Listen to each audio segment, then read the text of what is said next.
ఉభయ గోదావరి జిల్లాల మధ్య విశిష్ట గోదావరి నదిపై ఉన్న దిండి చించినాడ బ్రిడ్జ్ పై భారీ వాహనాల రాకపోకలను నేటి నుంచి తాత్కాలికంగా నిలిపివేస్తున్నట్లు అంబేద్కర్ కోనసీమ జిల్లా కలెక్టర్ మహేష్ కుమార్ తెలిపారు.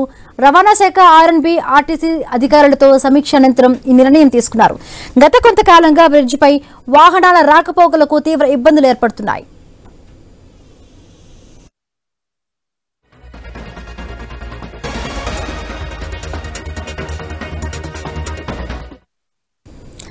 ఈ వారధిపై పెద్ద పెద్ద గుంతలు ఏర్పడి ఇనుప చువ్వులు బయటకు రావడంతో వాహన చోదకులు అటుగా వెళ్లడానికి కష్టాలు పడుతున్నారు. ఎప్పుడు తాత్కాలిక మరమ్మతులే చేపడుతున్న అధికారులు తూతూ మంత్రంగా గుంతలు పూడ్చి చేతులు దులుపుకుంటున్నారు.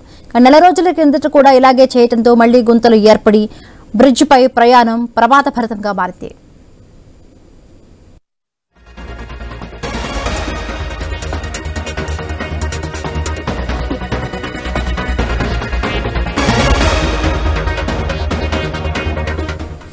ఈ నేపథ్యంలో బ్రిడ్జికి అత్యవసరంగా మరమ్మతులు చేసేందుకు భారీ వాహనాల రాకపోకలపై నిషేధం విధించారు.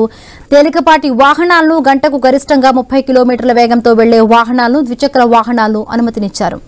భీమవరం, పాలకొల్లు, నర్సాపురం నుంచి రాచోలు, అమలాపురం, కాకినాడ వైపు వెళ్లే వాహనాలను దారి మళ్లించారు. రావులపాలెం మీదుగా అమలాపురం, కాకినాడ, కత్తిపూడి నుంచి చించినాడ మీదుగా వెళ్లే వాహనాలను సిద్ధాంతం బ్రిడ్జ్ మీదుగా మళ్లిస్తున్నట్లుగా అధికారులు తెలిపారు. స్కూలు, కాలేజీ బస్సులు కూడా ప్రత్యామ్నాయ మార్గం చూసుకోవాలని తెలిపారు.